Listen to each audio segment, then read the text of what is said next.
Erev Tov u'mevorach, Birshut, Morai Verabotai. On étudie cette semaine la Parashat Hashavua, Parashat Devarim.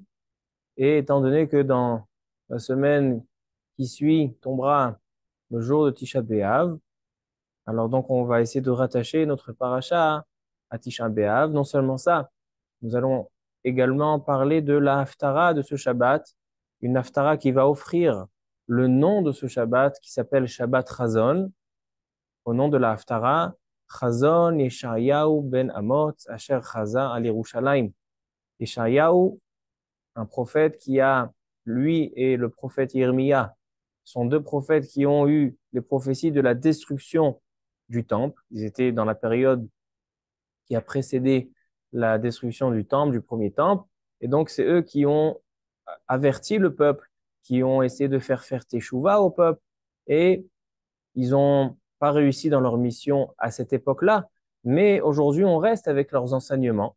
Et donc, dans leur haftarot, donc dans leur prophétie, ils nous indiquent les chemins qu'on doit entreprendre afin de déclencher la venue du Mashiach, la construction du Beth Amikdash. Et donc, chaque année, et tout le temps, on est censé se préoccuper de ces indications, de ces manières de faire Teshuvah, afin de faire reconstruire le Beth Amikdash, parce que la Gemara nous dit que chaque génération, chaque année que le Beth Amikdash n'est pas reconstruit, c'est considéré comme s'il est redétruit à nouveau.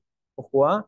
Parce que si nos actions étaient améliorées, si nos chemins étaient dans le droit chemin afin de pouvoir engendrer la construction du Beth Amikdash, alors donc on ne serait pas, le Beth Amikdash aurait été construit. Donc si ça ne se passe pas, c'est considéré comme s'il se détruit à nouveau chaque année. Donc il est dans notre responsabilité, notre obligation de veiller à qu'on se réveille, qu'on essaye de réfléchir sur notre historique et notre avenir afin de pouvoir améliorer, rectifier, perfectionner, parfaire nos actions. Ainsi, on entame le nouveau livre de Chumash Devarim, le livre de Devarim. Donc, il faut essayer d'expliquer un petit peu quel est le sens de ce livre, non seulement parce que c'est un des 5 livres de la Torah, mais particulièrement, ce livre est démarqué, est différent de tous les 4 premiers livres de la Torah. C'est que tous les 4 premiers livres sont une transmission d'Akadosh Baruch Hu à Moshe et plus Moshe au peuple juif. Donc, c'est en fait vraiment la parole d'Hachem. Mais le Chumash Devarim, comme son nom l'indique, elle est à Devarim Asher Diber Moshe, ce sont des paroles de Moshe Rabbeinu, des paroles personnelles. Donc, le Chumash Devarim va se focaliser, Moshe Rabbeinu, c'est les 36 jours avant sa disparition. Comme dit le Or HaChaim HaKadosh, elle est à Devarim, c'est la valeur numérique de 36. Il se trouve le Rosh Chodesh Shvat, et il va donner des enseignements, surtout des remontrances au peuple juif pendant 36 jours jusqu'au 7 Adar, le jour de sa disparition. Et donc ce Chumash Devarim, il est essentiellement des Tochechot, donc des remontrances au peuple juif, afin qu'il soit dans le droit chemin. Donc voici déjà le premier lien qu'on a entre la paracha et la prophétie de Yeshaya, un Navi, Yirmiya, un Navi, qui sont des remontrances au peuple juif. D'accord? Et ainsi, le Chumash Devarim va nous répéter beaucoup de mitzvot qu'on connaît déjà. Et c'est pour ça que le Tosfot dans Masechet Gitin va nommer le Chumash Devarim, il va l'intituler Mishneh Torah. Le livre de Devarim s'appelle Mishneh Torah. Donc, si on prend, on essaye de traduire de manière simple, Mishneh veut dire une deuxième Torah. Mishneh Torah. C'est-à-dire que c'est une répétition, d'accord? C'est une répétition de beaucoup de mitzvot qui ont été déjà évoqués. Et donc, voilà le Chumash Mishneh Torah. Donc, il faut essayer de comprendre si vraiment ce sont des paroles de Moshe et non pas des paroles d'Hachem, pourquoi il est considéré un des 5 livres? On sait que la Torah a 5 livres et le cinquième, c'est Devarim. Mais si Devarim, ce sont des paroles de Moshe, alors pourquoi c'est un cinquième livre? Non seulement ça, c'est qu'il va répéter des choses. Mishneh Torah. Pourquoi il y a besoin de. Donc, on aurait pu le placer. D'accord? Moi, j'aurais préféré, qu'est-ce que tu en penses, Rabbi Gilbert? J'aurais préféré placer Mishneh Torah dans la Torah orale, pas la Torah écrite. Je l'aurais mis avec le Shas, le Talmud, le Mishnayot.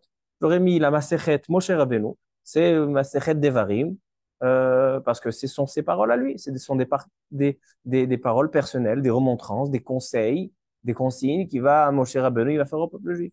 Donc voilà ce que je voudrais réfléchir ce soir. Tout d'abord, quelles sont les indications de la paracha pour notre période qu'on est dans les 3 semaines, la semaine qui précède Tisha B'Av, quel est le message de la paracha et de l'Haftara, et quel est le sens du Chumash Devarim. On va essayer de rassocier ces deux choses en un, B'siyata d'Ishmaïa. Baruch ata Adonai Eloheinu melech haolam she'akol nהיה b'dvaro.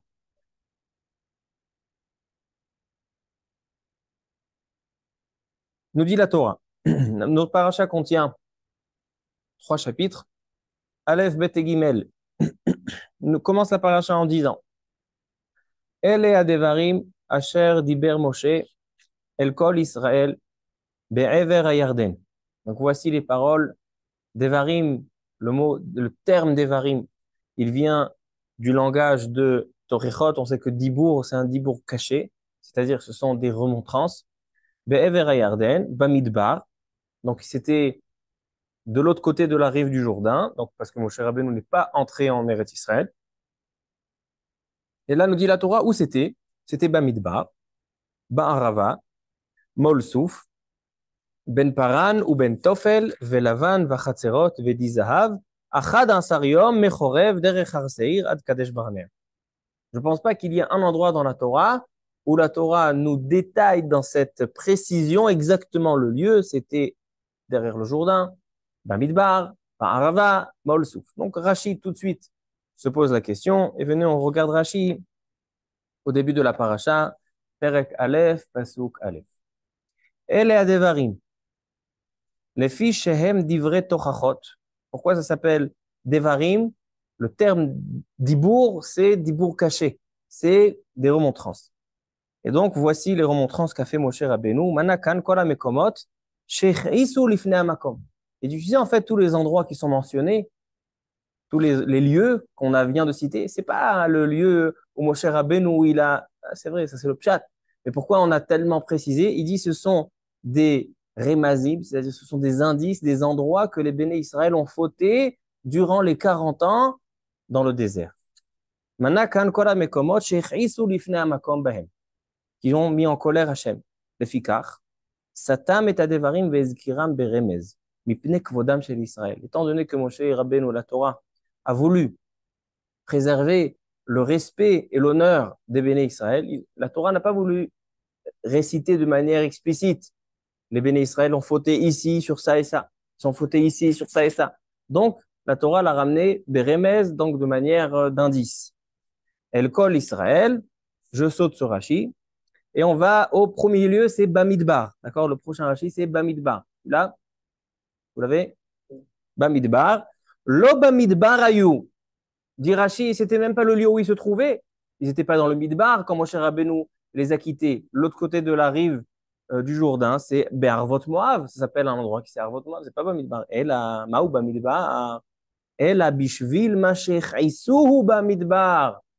Les paroles de Moshe Rabbeinu, les 36e jours de sa vie, depuis Rosh Chodesh Shvat jusqu'au 7e jour de Hadar, pendant 36 jours, Ele, Gematria Ele, ce sont des remontrances sur tout ce que les béné Israël ont fait dans le Midbar. Ils ont dit Mi ten muten ou Bamidbar. Ils ont préféré rester, mourir dans le désert plutôt que de suivre Hachem. Ba'arava, Bishvil Arava. C'est quoi Bishvil Arava? Shechat'u beval peor bashitim. C'est quand ils ont fauté, Bashitim, Be'arvot Moav, quand ils ont fauté avec Baal Peor, c'était la Avodazara, avec les filles de Midian, Molsouf. C'est quoi l'endroit qui est Molsouf? Al-Mashim Roubeyam Souf. C'était lorsque les béné Israël sont arrivés devant la mer Rouge. Ils ont dit, ils ont vu les Égyptiens de derrière, la mer de devant. Ils ont dit, on préfère entrer en Égypte. Ami Belien Kevarim Bemitzraïv, est-ce qu'il manquait de cimetière en Égypte que tu nous as sortis pour mourir ici? Vechen ben Osam mitochayam. Ben Paran ou Ben Tofel velavan. C'est quoi Ben Paran ou Ben Tofel velavan? Amar Rabbi Yochanan. Chazarnu al kol hamikra. Il dit Rabbi Yochanan, j'ai observé tout la Torah et je n'ai pas trouvé un endroit qui s'appelle Tofel velavan. Donc ici la Torah nous dit où c'était. Ben Paran ou Ben Tofel velavan. C'est quoi Tofel velavan? Il n'y a pas d'endroit comme ça. Et là, Ochicha, non, ça vient nous indiquer qu'il était en train de les faire des remontrances sur Al-Dadvarim, Shetaflou, Al-Haman, Shehu Lavan. Il est en train de faire des remontrances sur la manne qui est blanc, la vanne. C'est pour ça que c'est ça, c'est la vanne. Et c'est quoi Tofel? C'est Ve'alma she'asu b'midbar paran al-yedei meraglim. Ça, c'est paran. Tofel, c'est quoi? Tofel, c'est la avoda zara. Vas-y, le kliyakar. Vachatzerot, c'est machlokto shel korach. Vedi zahav, ochicha mala egel, cheta egel, la faute du vaudor. Et c'est quoi paran? C'est les meraglim. Donc, en fait, ce pasouk-là, le premier pasouk de Chumash Devarim, il l'inclut en lui, d'accord? Il l'indique, il y a des indices dedans de toutes les fautes durant la traversée dans le désert pendant 40 ans. Mon cher Rabbeinu, il leur dit, voilà, je vais vous faire des remontrances sur tout ça, afin que vous puissiez euh, rectifier vos actions, rentrer en Eretz Israël, vous installer, et que vous pourrez vivre comme il faut en Eretz Israël. Quelle est la solution de Moshe Rabbeinu? Regardez le passouk Yud Gimel. Déjà, le passouk Yud Bet, c'est aussi un indice qu'on a dans la paracha qui nous rattache à Tisha B'Av. Il dit le passouk Echa esa levadi torhachem umasa'achem verivechem. Très peu d'endroits dans la Torah, on a le terme Echa. Mais à chaque fois qu'il s'agit de remontrance envers le peuple juif, on parle de Echa. La Megillah populaire intitulée sous le nom de Echa, Megillat Echa, nous évoque les remontrances de Yirmiya Navi en pleurant la destruction du Beth Amikdash. Echa Yasheva Badad. Ainsi, le prophète Yeshaya, il dit Echa Hayeta Lezona Kiryan Emana. Il nous parle aussi de la destruction du Beth Amikdash de Yerushalayim. Et ici aussi, Moshe Rabbeinu emploie le terme Echa. Il dit Echa Esa Levadi. Comment pourrais-je supporter votre poids à moi seul, Torchachem ou Masa'achem Verivechem? Alors, quelle est la solution? Avu lachem anashim chachamim venevonim. La solution, dit Moshe Rabbeinu, à la destruction, aux raisons de la destruction. Parce que si Moshe Rabbeinu Rabotai, si Moshe Rabbeinu il est en train de faire des remontrances sur Chet HaEgel, Chet HaMeraglim, qu'est-ce qui s'est passé suite au Chet HaEgel, au Chet HaMeraglim? Je vais vous rafraîchir la mémoire une seconde. La Mishnah dans Masechet Ta'anit, page 29, nous dit que 5 choses se sont passées le jour de 17 Tammuz. Et 5 choses se sont passées le jour de Tisha B'Av. Et c'est la raison pour laquelle on jeûne ces 2 jours-là. Qu'est-ce qui s'est passé 17 Tammuz? Nishtaberu alochot. Se sont cassés, brisés les tables de la loi. Pourquoi ils ont été cassés? Suite à la faute du veau d'or. Donc en fait, 17 Tammuz, c'est le jour de la faute du veau d'or. Ensuite, Tisha B'Av, qu'est-ce qui s'est passé?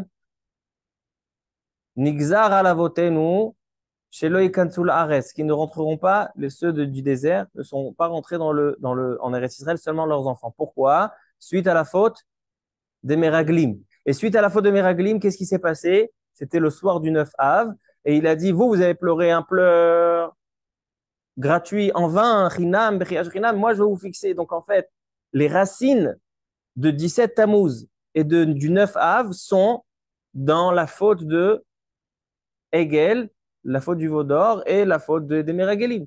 Et Moshe Rabbeinu vient évoquer ces fautes et il veut trouver la solution. Comment les Béné Israël vont pouvoir rentrer en Eretz Israël et épargner le Echa. Il dit Moshe Rabbeinu, Echa et Salevadi. Qu'est-ce que c'est Echa? Que veut dire le mot Echa? Dit Or HaChaim HaKadosh dans son commentaire sur la Megillat Echa qui s'appelle Rishon LeTzion. Vous connaissez le livre du Or HaChaim HaKadosh, Rishon LeTzion? Un livre moins connu que le Or HaChaim, mais c'est aussi son livre. Il dit, c'est quoi Echa? Echa vient du terme Ech. Comment? Echa Hayeta. Comment ça s'est passé? Echa et Sa'alevadi. Comment je vais pouvoir vous supporter seul? Dit en fait le Or HaChaim HaKadosh que c'est ça la racine de la manière comment on va pouvoir se remettre en question pour pouvoir reconstruire le Beth Amikdash, c'est seulement si on cherche le pourquoi. Echa, c'est comment. Comment on est arrivé à ce stade de la destruction du Beth Amikdash? Lorsqu'un juif examine, lorsqu'un juif va essayer d'analyser pourquoi il est arrivé à cette situation, pourquoi il est arrivé à ce niveau si bas, à des choses si terribles. Il n'y a pas le Beth Amikdash, il y a pas il y a eu le Chet HaEgel, il y a eu le Chet HaMeraglim. Alors, si un homme se remet, il va poser la question, il dit le Rachaim HaKadosh, il va poser la question, Echa, comment on est arrivé à ça? Ça sera la manière comment il va pouvoir faire reconstruire le Beth Amikdash. Étant donné qu'un homme qui demande pourquoi, c'est un homme qui se remet en question. C'est un homme qui va essayer de rechercher les raisons, les racines de la destruction, et donc, bien évidemment, de rectifier ces choses-là. Et donc, qu'est-ce qu'il dit, Moshe Rabbeinu? Moshe Rabbeinu, il dit, la solution, elle est, à vous, lachem, anashim, chachamim, ou nevonim. Si vous nommerez des personnes qui seront au-dessus de vous, des personnes sages, nevonim, vedouim, les shivtechem, donc des juges, des rabbanim, des dirigeants, dit Moshe Rabbeinu, c'est ça la solution. Et moi, je vous pose la question ce soir, voici ma première question sur la paracha. Pourquoi Moshe Rabbeinu dit que la solution de rectifier toutes les fautes du désert, donc que ces fautes du désert, Chet HaEgel, Chet HaMeraglim, que ce sont les racines de 17 Tammuz, de Tisha B'Av, la solution, elle est nommer des dirigeants, des dayanim, des juges, des shoftim, des rabbanim, des chachamim. Yori, si on demande à un juif, qu'est-ce qu'il faut faire pour faire teshuva sur la destruction du Beth Amikdash? Il va me dire, qu'est-ce qu'il va me répondre? Si je demande à un juif, qu'est-ce que je dois faire pour reconstruire le Beth Amikdash? Il va me dire, va demander pourquoi le Beth Amikdash il a été détruit. On a eu deux Beth Amikdash. Le premier, on sait très bien qu'ils ont transgressé les trois avérotes les plus graves, que c'est l'idolâtrie, la débauche, le meurtre, Avodah Zara, Gilo Yarayot, Shfichut Damim. Le deuxième Beth Amikdash, c'est Sinat Chinam, c'est la haine, manque de shalom. Alors, pour faire reconstruire le Beth Amikdash, quelle est la logique de dire que il faut rectifier ces choses-là? D'accord? Il faut se renforcer dans Avodah Zara, l'idolâtrie, se renforcer dans la débauche, se renforcer dans le meurtre. D'accord? Le meurtre, ça peut être aussi avec la parole, savoir même maîtriser son langage, sa bouche. Donc, ainsi, sinatrinam, ajouter de avatrinam. Mais là, le Rabotai nous dit, Moshe Rabbeinu, non. Tu sais, c'est quoi la solution? C'est pas rectifier ces choses-là. La solution, c'est nommer des dirigeants. Avu, lachem, anashim, chachamim ou nevonim. Et la paracha, en grande partie, va nous parler des lois des juges. Comment un dayan, il doit faire le din, s'il a quelqu'un qui connaît pas, et quelqu'un qui est riche et quelqu'un qui est pauvre, est-ce qu'il peut favoriser le riche à partir du pauvre, savoir avoir de la peine pour la almana, d'accord, donc la femme veuve, etc. Donc la paracha, Moshe Rabbeinu, il fait des remontrances au Béné Israël, mais il leur donne la solution. La solution, elle est, mettez sur vous des dirigeants et des juges. Très, très étonnant. Alors, vous êtes d'accord avec moi que c'est très étonnant comme solution? C'est pas du tout ce qu'on aurait dit seul. Hein? Ouais. Alors, voilà, si Rabotai, la première question qu'on doit essayer de répondre ce soir.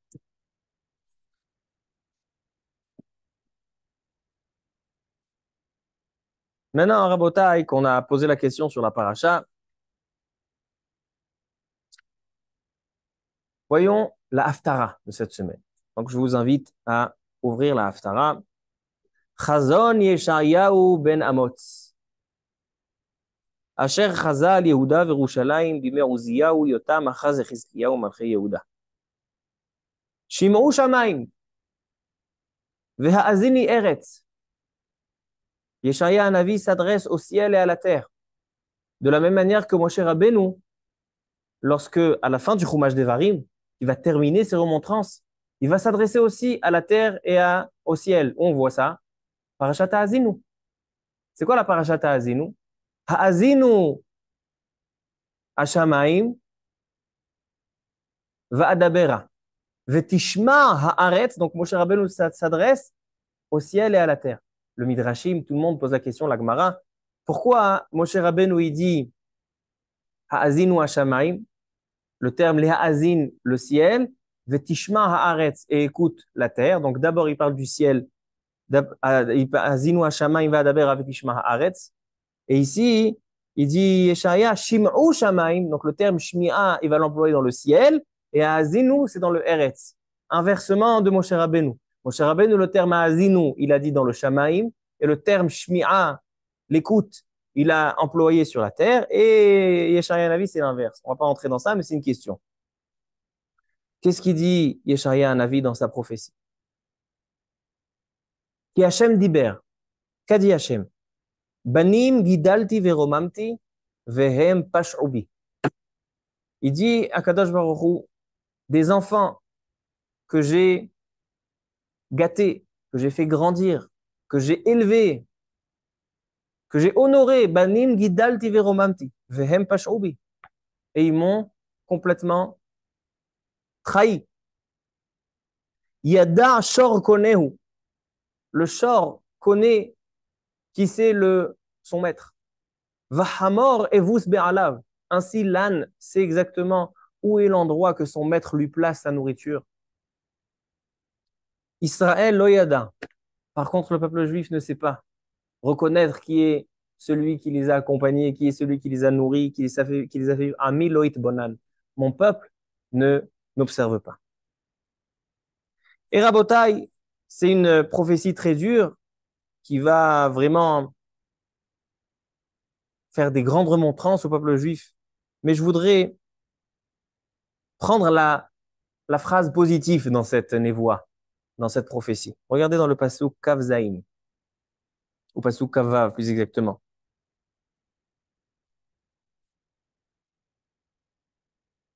Ve'ashiva shoftaich kebarishona. Il dit, Yesharia Navi, lorsque le Beth Amikdash se reconstruira, Ve'ashiva shoftaich kebarishona, je vais rapporter vos juges, Ve'yo'atzaich kebatechila, et donc vos dirigeants comme avant, Acharechen ikarelach iratzedek kiryan emana. Et suite à ça, la terre, Yerushalayim, s'appellera Iratzedek, la ville de la justice, Kiryan Ne'emana, une ville de Ne'emanut, c'est-à-dire, comment on traduit Ne'emanut? De confiance. Et là termine Yesharia Hanavi en disant, Sion bemishpat tipade. Sion, donc Yerushalayim, sera délivré par la justice.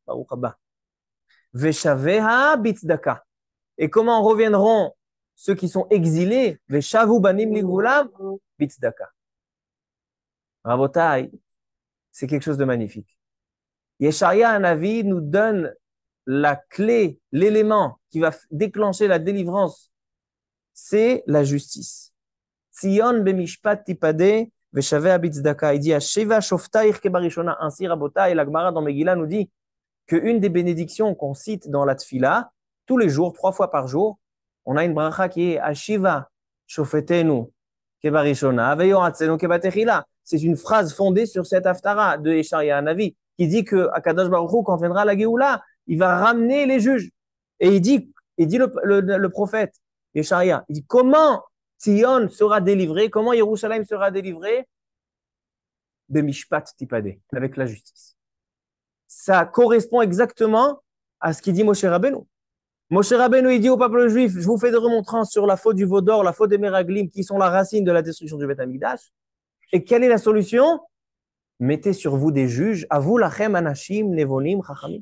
Donc en fait, et Moshe Rabbeinu et Yesharia Hanavi nous donnent le même enseignement, la même rectification. Et ça contredit, Rabotai, ça contredit ce qu'on connaît. Nous, on sait que le Beth Amikdash, il a été détruit à cause des 3 avérotes les plus graves et à cause de Sinat Rinam. Et donc, a priori, pour rectifier ça, comment on peut faire reconstruire? Si on rectifie ces 3 choses-là, si on ajoute la Vatrina, mais pas la Sinatrina. Et ici, on voit non. Et Moshe Rabbeinu et Yesharia Hanavi, ils nous disent non. C'est comment tu veux faire déclencher la Géoula? Mishpat tipade. Donc, en fait, c'est une double question, une sur la paracha, une sur la haftara, mais c'est la même question. A priori, on nous indique un chemin qui n'est pas du tout logique. C'est pas du tout ça qu'on recherche. Nous, on recherche rectifier les avérotes, donc les mauvais faits qui ont causé la destruction du Beth Amikdash. Et là, maintenant, un autre thème. Le thème de la justice, il est très important. Le thème de la justice, c'est un des 3 piliers du monde. Al-Shlosha Dvarim ha'olam kayam, al-Adin, al-Emet, ve'al-Shalom. On sait que c'est un des 3 piliers, mais c'est pas la raison de la destruction du Beth Amikdash, c'est Bono Shel Olam. D'accord? Donc, voici les 2 premières questions de notre shiur. Une sur la paracha, une sur la haftara. Je continue ma question, Rabotai. Gemara Baba Metzia, page 30b. Lamed Amoudbet. Nous dit la Gemara.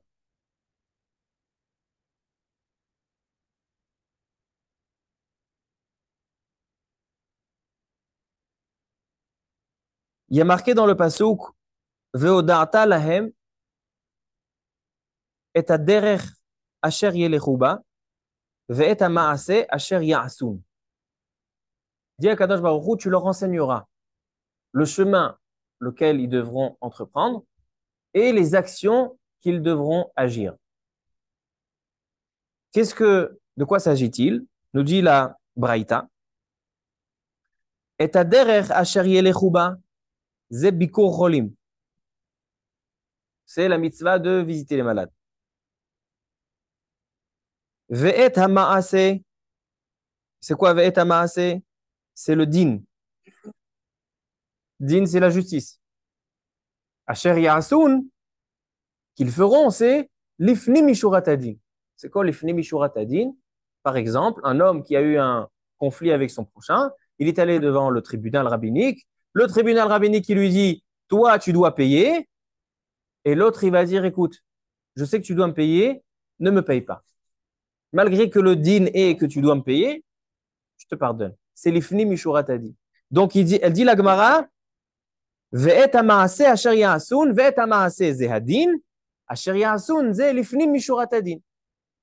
Et dit la Gemara, écoutez, sur l'importance de l'ifni mishurat hadin, dit la Gemara, Amar Rabbi Yochanan, lo charva Yerushalayim, ela al shedanu badin Torah, ela velo l'ifni mishurat hadin. Tu sais pourquoi la Yerushalayim a été détruite? Nous, on connaît 3 averot hamurot, sinatrinam. Dit Rabbi Yochanan, tu sais pourquoi? Je vais te dire pourquoi. Parce qu'à Yerushalayim, à l'époque de la destruction de Beth Amikdash, ils faisaient tout selon la loi de la Torah. Akol haya lefi hadin. Mais alors, nifla beyoter, tant mieux. Aujourd'hui, ils veulent faire des lois, je sais moi, à réforma mishpatit, ils veulent instaurer des nouvelles lois, mais avec tout ça, ça ne sera pas les lois de la Torah. Imaginons, aujourd'hui, tout le peuple juif en Eretz Israël suive la loi de la Torah. Il n'y a plus de tribunal laïque, il y a seulement des tribunaux rabbiniques avec des dayanim qui viennent et qui te disent exactement quoi faire. Et bien, il dit Rabbi Yochanan, c'est pour ça que Yerushalayim elle a été détruite. Parce qu'ils n'ont pas fait l'ifni mishurat hadin. Alors, cette Gemara rejoint la paracha et la haftara. Moshe Rabbeinu leur dit, si vous voulez rectifier Chet ha'egel, Chet ha'meraglim, qui sont les racines de la destruction du Begdash, il faut mettre des juges. Avu lachem anashim chachamim. Ainsi, Yesharia Hanavi, il dit, Ashiva shoftaich kebarishona, et il dit, Tzion bemishpat tipade. Donc en fait, nous on connaît une chose, et ici on voit d'autres choses. On voit que c'est le thème du Beth Amikdash, c'est la justice. Et Rabotai, j'ai pas fini, je continue. 4e question. Pensez que je vais vous laisser comme ça. Gemara Shabbat, page 119b. Ça, c'était Baba Metzia 30. 119b dans Shabbat. Nous dit la Gemara la chose suivante.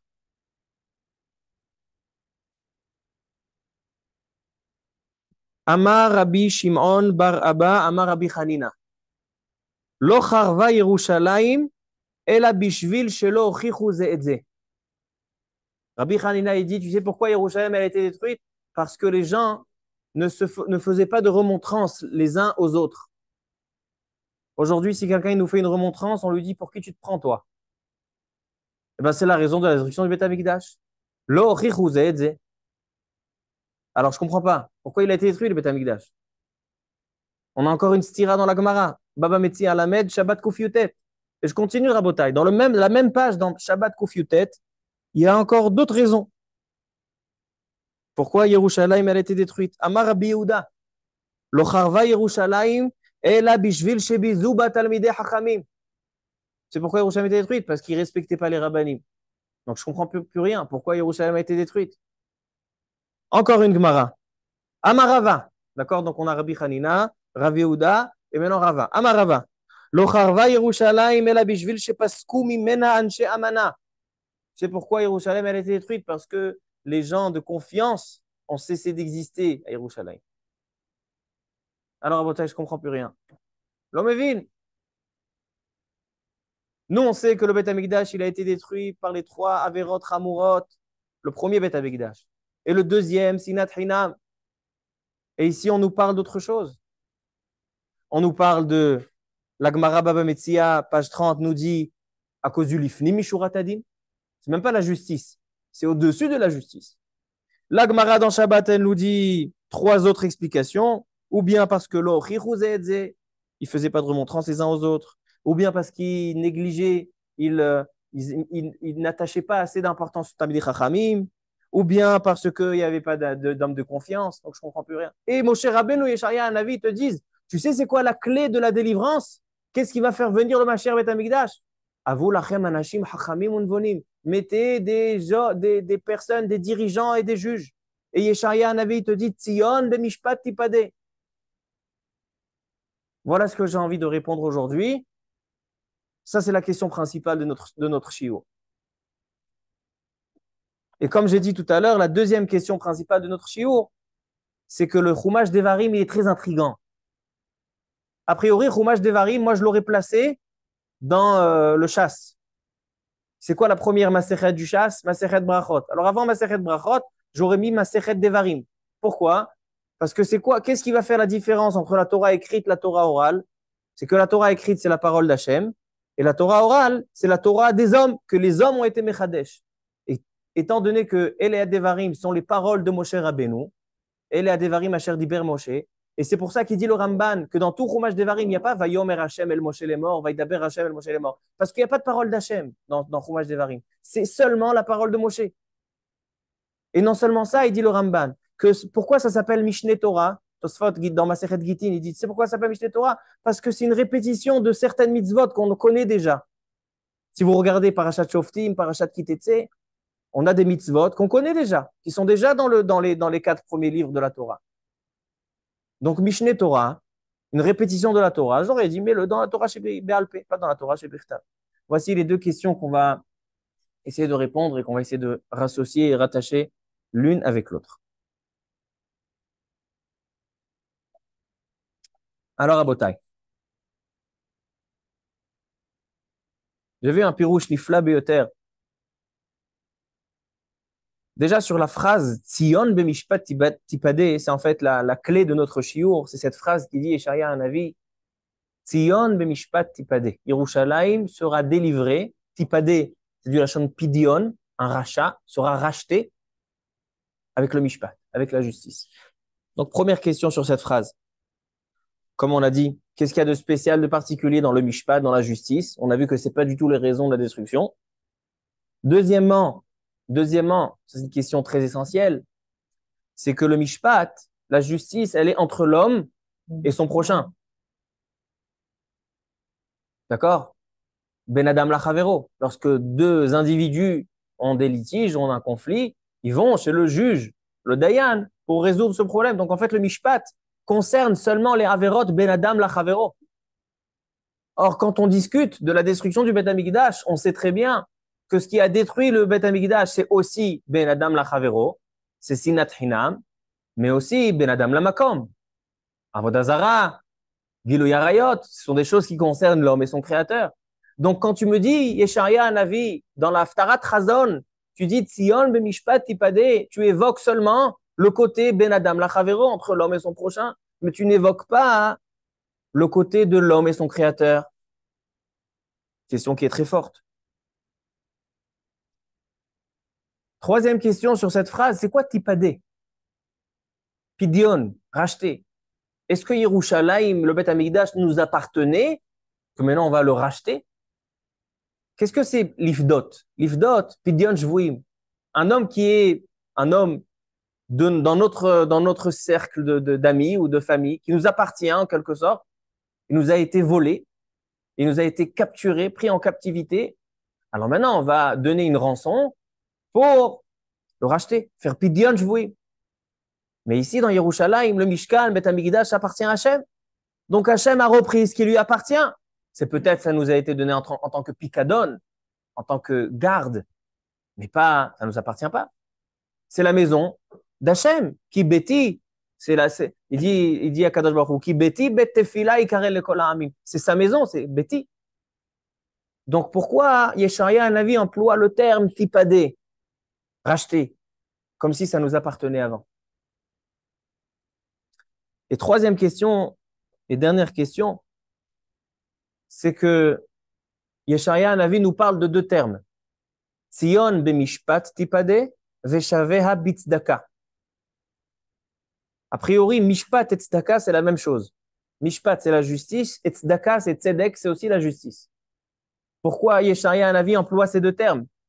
Et ainsi, dans la tfila, qu'on cite 3 fois par jour, on dit Ashiva shofetenu kebarishona, comme il dit Yesharia, veyoratzenu kebatechila, et comment on signe et on clôture la bracha, Baruch ata Hashem, melech ohev, tzedaka ou mishpat. On va parler et du terme tzedaka et du terme mishpat, qu'a priori signifie la même chose. Quelle est la différence?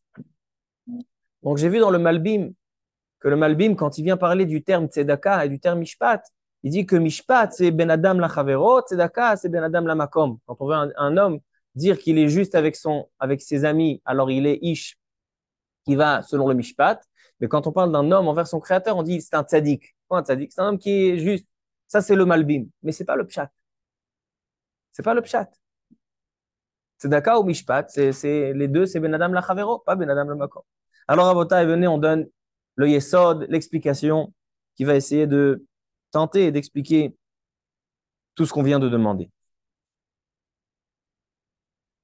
Je pense expliquer comme ça. Il y a un commentaire magnifique sur la Torah qui s'appelle Amek Davar. Amek Davar qui a été écrit par le natif de Volojin, Rav Naftali Tzvi Yehuda Berlin. Le natif de Volojin, dans sa préface au Sefer Devarim, il va poser la question suivante. Pourquoi Tosfot, dans Masechet Gitin, appelle le Chumash Devarim, il va l'intituler Mishneh Torah, comme on a posé la question tout à l'heure. Et il dit, tu sais pourquoi il s'appelle Mishneh Torah? Milashon Shinun Shel Torah. C'est quoi Shinun? Veshinantam Levanecha. C'est quand un homme, pour l'instant je vous donne le sens simple, après on va donner le sens profond. Veshinantam, le Shinun, c'est lorsqu'un homme fait des révisions sur la chose. Dans Keriyat Shema, on dit Veshinantam levanecha. Qu'est-ce qu'il dit la Barashi? Sheyu mechudadim beficha. La Torah, les paroles de la Torah, on est censé arriver à une maîtrise afin que si quelqu'un nous pose une question et qu'on lui répond, on va pas répondre et lui dire ouais, je sais pas, je pense que c'est ça. On va pas bégayer. Lotegam. Quand tu réponds sur des choses de Torah, tu dois répondre chez Echad, que ce soit aiguisé, que ce soit directement. Comment on peut acquérir une telle maîtrise dans la Torah? Seulement si on fait Veshinantam. Donc il dit le natif de Volojin que c'est quoi le livre de Mishneh Torah? Mishneh Torah veut dire la répétition de la Torah. C'est vrai qu'on a déjà des mitzvot qui sont déjà évoqués dans les 4 premiers Chumashim, mais ici dans le Sefer Devarim, on va répéter des mitzvot pour te montrer que la Torah, elle peut s'installer en toi, devenir une partie intégrale de toi seulement si tu vas réviser, tu vas faire Amal à Torah. Donc il dit le natif de Volojin que le sens profond de ce Sefer Mishneh Torah, c'est le Amal à Torah. Et en fait, ce qu'il dit le natif de Volojin m'a amené à une réflexion. La réflexion, elle est la suivante. C'est quoi le sens du mot Veshinantam? On sait que la Torah chez Béalpé, comment elle s'appelle? La Mishnah. C'est quoi le terme Lishnot? On dit Shanu Rabotenu. Tanu Rabanan, c'est Shanu Rabotenu. La Mishnah. C'est quoi le Shoresh Lishnot? Alors, le natif de Volojin te dit c'est les Shanen, mais moi je pense qu'il y a encore un sens dans les Shanen. Rashi et les Rishonim sur le mot Veshinantam Levanecha dans Kriyat Shema, il dit Rashi Sheyu Mechudadim. Comme Mechudadim, on sait que lorsque les Giborim, donc les personnes qui font la guerre, ils viennent avec leurs flèches. Alors il y a marqué là-bas Chitze Giborim Shenunim. C'est quoi Shanun? C'est aiguisé. Lorsque ceux qui font la guerre, l'armée, ils vont aiguiser, donc ils sont Meshanenim. C'est pour ça que Rashi il dit, c'est quoi Veshinantam, Shiu Mechudadim Beficha? Parce que la flèche, elle doit être aiguisée par le soldat. Qu'est-ce que ça veut dire aiguisée? Lorsqu'un homme, lorsqu'un homme va faire la guerre, il achète une épée, il achète l'épée de manière golmi, c'est-à-dire de manière dans un statut brut, exactement, de manière brute. Et selon la manière où il va utiliser l'arme, on sait que chaque soldat, il va l'aiguiser d'une autre manière. Pourquoi? Parce que lui, il sait que son épée, il l'utilise de cette manière. Et lui, c'est un droitier, lui, c'est un gaucher. Et lui, sa force, c'est quand il donne un coup d'en haut. Et lui, c'est quand il donne un coup d'en bas. Donc, chacun va essayer d'aiguiser selon ce qui va lui correspondre, sa manière de faire la guerre. Et Rabotai, quand la Torah, elle nous dit Veshinantam levanecha, entre parenthèses, celui qui a dit Veshinantam levanecha, c'est Moshe Rabbeinu. C'est pas Kadosh Baruch Hu. Moshe Rabbeinu, il dit Ve'ahavta dans Parashat Vaïtranan, donc dans le Chumash Devarim. Il dit Ve'ahavta et Hashem Elokecha. Et qu'est-ce qu'il dit là-bas? Bechol levavecha, bchol nafshecha, bchol meodecha. Il dit Veshinantam levanecha. C'est-à-dire que Moshe Rabbeinu, l'auteur du Mishneh Torah, c'est lui qui va dire Veshinantam levanecha. Les divrei Torah, on n'est pas censé les étudier seulement de manière brute. Voilà, Torah chez Birtav, c'est la Torah de manière brute. Voilà comment elle a été descendue. Elle est descendue sur terre, la Torah écrite comme elle est. Elle n'a pas été changée depuis 3000 ans, 4000 ans, comme ça que la Torah elle a été donnée. Et nous, on n'a rien droit de toucher. La Torah brute doit rester de manière brute. Mais là, Moshe Rabbeinu, dans Mishneh Torah, il nous apprend un autre enseignement. Il dit que le 5e livre de la Torah, c'est le Mishneh Torah. Mishneh Torah veut dire que toi, tu vas prendre ce produit brut, tu vas prendre cette Torah, ces mitzvot qu'on t'a déjà enseigné, et tu vas les aiguiser afin que la flèche va pouvoir percer. Si tu as envie que les divrei Torah te transpercent, s'infiltrent dans ton corps, dans tes os, tu es obligé de les aiguiser. Comment tu les aiguises? C'est la force de la Torah chez Béalpé, la manière comment tu vas les étudier, la manière comment tu vas les apprendre, la manière comment tu vas les traduire pour ton être. Deux individus qui étudient la même Gemara, un, il va comprendre la Gemara, ça va lui parler sur certaines choses, l'autre, ça lui parlera sur d'autres choses. C'est ça la force qu'il y a dans la Torah. Pourquoi les Chachamim nous disent Eno dome shone pirko pa mea peamim mi mea ve'achat peamim. Celui qui fait des révisions 100 fois, c'est pas comme ça une fois. Est-ce que vous pensez dans les limoudei chol, c'est comme ça? Quelqu'un qui révise un contrôle je sais quoi, de maths ou de philosophie, est-ce que ça change s'il a révisé 100 fois ou 101 fois? C'est comme dans la Torah. Dans la Torah, quand tu prépares un mifran, nous dit la Chachamim, 100 fois, c'est pas comme 101 fois. C'est évident que non. C'est évident que c'est seulement dans la Torah. Pourquoi? Parce que dans les liboudei chol, dans les choses qui sont brutes, alors c'est ou tu connais pas. Si tu as appris, tu connais, tu peux faire le contrôle. Si tu as appris, tu connais pas encore, bah, tu dois faire des révisions. C'est pas ça ce qu'on nous dit. La Torah, on vient te dire que même si tu connais, tu as fait déjà 100 fois Hazarot, tu connais, eh bien fais une 101e fois. Pourquoi? Parce que la capacité de la Torah, qui est une chorma, une sagesse qui est divine, elle a pour vocation que chaque fois que tu vas l'apprendre, il y a autre chose qui va te parler, qui va te transpercer. Si une fois ça t'a touché ce point-là, ce trait de caractère, cette réflexion, et bien maintenant ça va atteindre une autre réflexion. C'est pour ça que seulement dans la Torah, et c'est ça le sens profond de Mishneh Torah. Mishneh Torah vient nous dire que la Torah, c'est-à-dire que tu dois rendre la Torah, qu'elle soit infiltrée en toi par ton interprétation, pas par ta déformation, mais par ton interprétation, par la manière comment tu vas l'inculquer en toi, et afin, veshinantam levanecha. Et c'est seulement comme ça que tu vas pouvoir inculquer à tes enfants et à la suite ou à tes élèves. Seulement si toi, tu as bien infiltré en toi, tu pourras l'infiltrer dans tes élèves. Parce que Akadosh Baruch Hu ne souhaite pas que la Torah reste seulement les 4 premiers Chumashim, Bereshit, Shemot, Vaikra, Bamidbar, la Torah dans son état brut. Elle souhaite avoir le 5e compartiment qui est le compartiment de Mishneh Torah, qui est aiguiser la Torah, chacun selon son être, selon son caractère, selon sa personnalité, afin que chacun, il ait sa propre Torah. Comme ça, je pense expliquer le terme Mishneh Torah. C'est pour ça que la Torah orale s'appelle Mishnah. Pourquoi ça s'appelle Mishnah? Parce que les Chachamim, ils sont shonim. C'est quoi ils sont shonim? Ils sont mechadedim. Les Chachamim vont aiguiser, vont nous expliquer la Torah, ils vont avoir des machlokot, comment interpréter la Torah, chacun selon que ça lui parle, chacun selon comment ça s'infiltre en lui, et c'est comme ça que la Torah orale va être transmise oralement d'un homme à un autre. Je pense que c'est un chidouche nifla, on est en train de le dire. C'est un chidouche nifla beoter. Maintenant, Rabotai, selon ça, je peux comprendre et répondre à toutes les questions de notre chiot. Qu'est-ce que c'est un homme parfait? Un homme parfait, c'est quelqu'un d'intelligent? Non. Pourquoi? Parce que je connais des gens intelligents, mais ils sont petits, ils n'ont pas un bon caractère, ils sont orgueilleux. Leur sagesse ne leur fait pas du bien, on va dire comme ça. Alors, la chokhma, c'est pas l'homme parfait.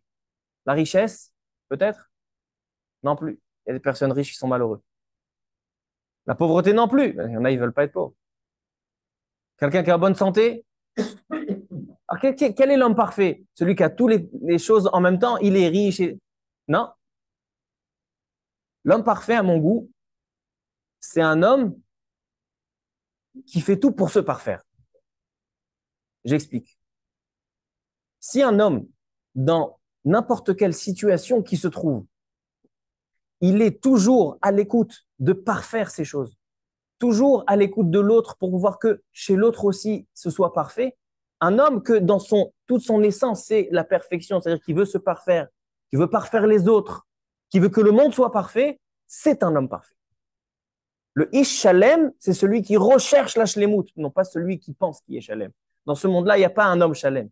Mais un homme qui cherche la Shlemut, c'est-à-dire que lui, il est tout le temps à l'écoute. Il monte à la Torah, il lit la Torah et quelqu'un il va lui dire, tu as fait une faute ici, tu as fait une faute ici. S'il est réceptif, s'il ouvre ses oreilles, il tient attention à son entourage, aux enseignements de l'autre, alors il va atteindre une perfection dans la lecture. Si un homme, quand il entend un autre qui fait une erreur, il va aller lui dire, alors est-ce que s'il laisse la shlemut chez lui, il manque de shlemut étant donné qu'il ne va pas rechercher la shlemut. Donc celui qui va aller faire des remontrances à l'autre, c'est quelqu'un qui recherche la shlemut. Maintenant, quelle est la racine de ça? La racine, elle est-ce que l'homme, il est réceptif ou pas? Est-ce qu'il est réceptif aux enseignements de l'autre? Est-ce qu'il est réceptif aux actions de l'autre? Est-ce qu'il réceptionne son entourage? Est-ce qu'il réceptionne les enseignements tirés par des autres? Alors, Rabotai, c'est ça ce qu'il dit Moshe Rabbeinu, et c'est ça ce qu'il dit Esharia Hanavi. Il dit, Moshe Rabbeinu, vous êtes en train de pleurer le Beth Amikdash. Le Beth Amikdash, c'est à cause de Chet HaEgel, Chet HaMeraglim, c'est les 3 Averot Hamurot, c'est Sinat Hinam. Quelle est la racine de tout ça? Quelle est la racine de tout ça? La racine de tout ça, elle est un homme qui n'est pas réceptif. Un homme qui ne cherche pas la shlemut, qui ne va pas rechercher à se rendre complet et rendre les autres complets. Un homme qui est conscient que pour être complet, il est obligé de rechercher que tout le monde soit complet parce que la shlemut de l'autre, donc la shlemut de l'autre fera sa propre shlemut. C'est un homme qui n'est pas shalem. Alors, Rabotai, maintenant, on va essayer de répondre à tout ça. Il dit, Moshe Rabbeinu, Avu lachem anashim hachamim ou nevonim. Mettez sur vous des hommes sages, des hommes qui seront des dirigeants, des juges sur vous, des personnes qui vont être des mochichim. Ça, c'est dit Rachim et Forash. Il dit, c'est quoi, Avu lachem anashim hachamim, des personnes qui vous feront des remontrances. Parce que lorsque vous mettrez sur vous des personnes qui vous feront des remontrances, alors vous êtes en train de rechercher la shlemut. Et un homme qui recherche la shlemut, c'est un homme shalem. Un homme qui est toujours à la recherche de la perfection, c'est un homme parfait. Et comment on atteint la perfection par des chachamim? Étant donné que les chachamim, c'est ça le thème de Mishneh Torah, sont des gens qui ont pris la Torah de sa manière brute et qui l'ont infiltrée chez eux parce qu'ils ont aiguisé milashon veshinantam shium echudadim. C'est ces personnes-là qui vont pouvoir infiltrer dans le peuple et être mechaded à eux aussi veshinantam levanecha et tes élèves. C'est comme ça que ça marche. C'est-à-dire les deux yesodot qu'on est en train de dire, ils se rejoignent. Le livre Mishneh Torah, c'est la manière de pouvoir reconstruire le Beth Amikdash. C'est pour ça qu'il y a beaucoup dans la Kabbalah, etc. Aussi dans nos générations, ils disent qu'il faut encourager les gens à étudier le livre Mishneh Torah. Ainsi, le roi, le Melech, le roi d'Israël, il avait toujours sur lui le Mishneh Torah. Le Kohen Gadol, il lisait dans Mishneh Torah. Yoshua, quand Akadosh Baruch Hu s'est dévoilé à lui, il était avec Mishneh Torah. Pourquoi Mishneh Torah? Parce que Mishneh Torah, le sens profond, il dit le natif de Vologine. C'est l'acquisition, c'est la manière d'acquérir les paroles de Torah. Comment? Par le terme Mishnah, par le terme Lishnot, Mishneh Torah. C'est-à-dire qu'un homme prend la Torah de sa manière brute, va l'aiguiser afin qu'elle lui parle. Et dès que lui sera imprégné de Torah, alors il sera un phare pour les autres. Parce que ce qu'il a aiguisé en lui, il pourra transpercer chez les autres. Si ça a transpercé son être, ça transpercera l'être de ceux à qui il a inashpa'a, soit sa famille, ses enfants, ses élèves, son entourage. C'est pour ça qu'il dit, Moshe Rabbeinu, mettez sur vous des hommes qui vont pouvoir vous transmettre cette justice, vous transmettre ce droit chemin. C'est ça ce qu'il dit Sharia Navi. Tzion be mishpat tipade. On a posé la question, mais mishpat, c'est ben adam la chavero, c'est pas ben adam la makom. Mais non, la réponse elle est que lorsqu'un homme il est réceptif, il a mis sur lui des juges, il suit les lois des juges. Donc les juges ont une manière d'imprégner les chemins de la Torah en lui. Et donc qu'est-ce qui va se passer? Ça le rendra un homme shalem. Ça le rendra shalem entier dans le ben adam la makom. Ça le rendra shalem ben adam la chavero. Et ainsi, Rabotai, on va pouvoir répondre à la question de la Gemara Baba Metzia et Shabbat. On a vu dans la Gemara Baba Metzia pourquoi Charva Yerushalayim. Lo Charva Yerushalayim, il dit Rabbi Yochanan, est là qu'il faisait, à cause de quoi? Parce qu'il ne faisait pas l'ifni mishurat hadin. C'est quoi l'ifni mishurat hadin? L'ifni mishurat hadin, c'est quand un homme, il a gagné dans le jugement, il a eu un accident avec son voisin, d'accord? Là, sa femme, elle est rentrée dans la voiture du voisin, et maintenant, il a gagné dans le jugement. Il va faire l'ifni mishurat hadin. Mais t'es débile ou quoi? T'as gagné. T'as gagné. Pourquoi tu vas faire l'ifni mishurat hadin? Pourquoi tu vas être mévater sur ton argent? Tzadikim chaviv alehem mamonam yoter migufam. Ah, pourquoi tu vas être mévater? Un homme, lorsqu'il arrive à être imprégné par le mishpat, alors parfois, il va se sentir obligé de faire le l'ifni mishurat hadin. Il dit, c'est vrai, j'ai gagné. Mais un homme qui est arrivé à être réceptif vers l'autre. Il est réceptif vers l'autre. Il dit, c'est vrai, moi, j'ai gagné, mais lui, il a perdu. Donc, il prend soin. Dès qu'il a pris sur lui le din, dès qu'il a passé l'étape du din, c'est-à-dire qu'il est réceptif. Il reçoit. Il prend de ce qu'il y a de son entourage. Et donc, s'il prend, il va aussi prendre en compte que l'autre, il a perdu. Donc, il va faire l'ifni mishurat hadin. C'est pour ça que Rabotai, le chesed s'appelle tzedaka. Est-ce que vous vous êtes posé la question une fois?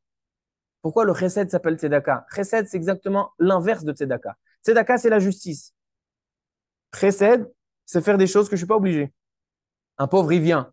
Il n'a pas d'argent. Ah, d'accord, tu n'as pas d'argent parce que toi, tu n'as pas travaillé. Moi, j'ai travaillé. Tu n'as pas d'argent parce que toi, tu l'as perdu. Moi, je ne l'ai pas perdu. Pourquoi tu veux que je te donne de l'argent? Non, fais chesed. Chesed, si tu fais, t'es mithased. Tu fais malgré que tu n'es pas obligé. Mais ce n'est pas du tout le terme tzedaka. Tzedaka, c'est la justice. Mais les tzedaka au mishpat. Pourquoi le chesed s'appelle tzedaka? Ce qu'on vient de dire. C'est qu'un homme, dès qu'il a le sens de la justice, de la tzedaka, c'est-à-dire qu'il est réceptif, il accepte ce qu'on lui dit, il accepte le droit chemin, il prend de ce qu'il a, il recherche la shlemout, alors il va s'intéresser aussi à la shlemout de l'autre. Et si l'autre, il n'a pas, alors il faut que je me remette en question, il faut que je lui donne quelque chose, que lui aussi, il est, afin que tout le monde soit shalem. C'est-à-dire que le livre Mishneh Torah et le message de la Haftarat Chazon, qui sont pour délivrer, pour enclencher la délivrance du Mashiach et du Beth Amikdash, c'est être complet, atteindre la shlemout. Comment tu atteins la shlemout? Si tu deviens réceptif. Réceptif aux enseignements des dirigeants et de là venir à être réceptif à ton entourage. Et c'est ça ce qui évite bien sûr la sinatrinam, ça évite les 3 averot hamurot et ça évite, on comprend aussi qu'il n'y a pas de contradiction entre Baba Metzia et Shabbat. Dans Baba Metzia, on dit parce qu'ils n'ont pas fait l'ifni mishurat hadin. C'est pas contradictoire. Le Rabbi Yochanan, il te parle de la racine. Tu sais pourquoi les Béné Israël sont arrivés à ce qu'ils sont arrivés, les 3 averot hamurot, sinatrinam? C'est parce qu'ils ne faisaient pas l'ifni mishurat hadin, parce qu'ils n'étaient pas réceptifs à l'autre. Ils n'étaient pas réceptifs à la justice. Ainsi, la Gemara Shabbat, Koufiyutet. Qu'est-ce qu'elle dit la Gemara là-bas? Pourquoi Lama Charva Yerushalayim? Il te dit parce que, Amar Rav Yehuda, au nom de Rabbi Hanina, Lo Charva Yerushalayim, el Aviv Shelo Chichu Zed. C'est quoi le Chichu Zed? Ils ne faisaient pas des remontrances les uns aux autres. À cause de ça, Charva Yerushalayim, oui. Parce que lorsqu'un homme, il va faire une remontrance à l'autre, Donc, ils recherchent la shlemut. Ils recherchent à être réceptifs les uns aux autres. C'est ça ce qui ramène la shlemut. Ainsi, ce qu'il dit Rav Yehuda. Qu'est-ce qu'il dit Rav Yehuda? Amar Rav Yehuda, lo charva Yerushalayim alav shebizou talmidei chachamim. C'est pourquoi Yerushalayim est détruit? Parce qu'il négligeait talmidei chachamim. Pourquoi? C'est pas ça. Il y a d'autres choses. C'est quoi bizou talmidei chachamim? C'est qu'il négligeait la parole des chachamim. Étant donné qu'on sait que la parole des chachamim, lorsqu'on est réceptif à la parole des chachamim, c'est ça qui va nous rendre entiers, qui va nous rendre shlemim. C'est ça qui dit Avu lachem anashim chachamim, mettez. Alors pourquoi Charva Yerushalayim? Parce qu'ils n'ont pas mis sur eux des rabbanim et des chachamim qui vont les mettre dans le droit chemin. Et ainsi, la dernière phrase, Amarava, Lo Charva Yerushalayim Hashebil Shepasku Mimenanche Amana. On ne pouvait pas compter les uns sur l'autre. C'est si grave qu'on ne peut pas compter les uns sur l'autre. Alors chacun il fait attention à son argent. Si tu ne peux pas compter l'un sur l'autre, ça veut dire que il n'y a pas de shlemut mutuel. Chacun il a sa maison, chacun il a son compte. Tu ne peux pas faire confiance à l'autre. Si tu ne peux pas faire confiance à l'autre, ça veut dire que tu reconnais que l'autre n'est pas complet. Si tu reconnais que l'autre n'est pas complet, tu n'es pas en recherche de shlemut. C'est-à-dire que Rabotai, tous les théamim qu'on vient de donner, pourquoi le Beth Amikdash, tout se repose sur le même socle. La même racine. La racine, elle est qu'un homme doit ouvrir son oreille. Otochechot. C'est ça le chumash Devarim. Elle est à Devarim Asher Diber Moshe. Moshe Rabbeinu, les 36e jours dernier de sa vie, depuis Rosh Chodesh Shvat jusqu'au 7 Adar, il va leur transmettre le chumash Devarim. Voici les paroles. Torah Shebe'alpe. A priori, ça fait partie de Torah Shebe'alpe. Ça fait partie de Torah Shebirtav. Non. La Torah, elle nous dit, la Torah, elle n'est pas seulement dans son état brut, mais elle doit être transmise par un rave, c'est-à-dire que le rave, il va essayer de faire le maximum pour que la Torah s'infiltre en lui, étant donné que chez lui, ça s'est infiltré. C'est ça le terme Mishneh Torah. Mishneh Torah, aiguisé afin que ça transperce. Mechudadim beficha. Et c'est la manière, lorsqu'un homme va donner la possibilité au rave, à la Torah orale, de percer, de rentrer dans son corps, c'est ça ce qui va faire qu'en fait, maintenant, il est réceptif. Il recherche la shlemut. S'il recherche la shlemut, ça sera une shlemut et ben adam la makom et ben adam la chavero. C'est ça qui reconstruira le Beth Amikdash. C'est pour ça que et Moshe Rabbeinu et Yeshaya Hanavi nous donnent la même solution. Il dit, Moshe Rabbeinu, vous avez fauté dans le désert. Vous avez fait Cheta Egel, tout ce que vous voulez. C'est quoi la solution? Tout de suite après la phrase Echa Esa Levadi. Les Ashkenazim, ils chantent ce pasouk-là comme le chant de Megillat Echa, Shabbat. Echa Esa Levadi, Torchachem ou Masachem Verichem. Tout de suite, il nous dit Avu lachem anashim chacham. Yeshaya Hanavi aussi, il dit Ashiva shofetaich kevarishona veyoatzaich kevatechila. Tzion bemishpat tipadim. Si le peuple juif va rechercher la justice, va rechercher à être réceptif, à recevoir de ses juges, de ses dirigeants, alors il recherche la shemut, il sera shalem. Baruch Adonai le'olam, amen ve amen.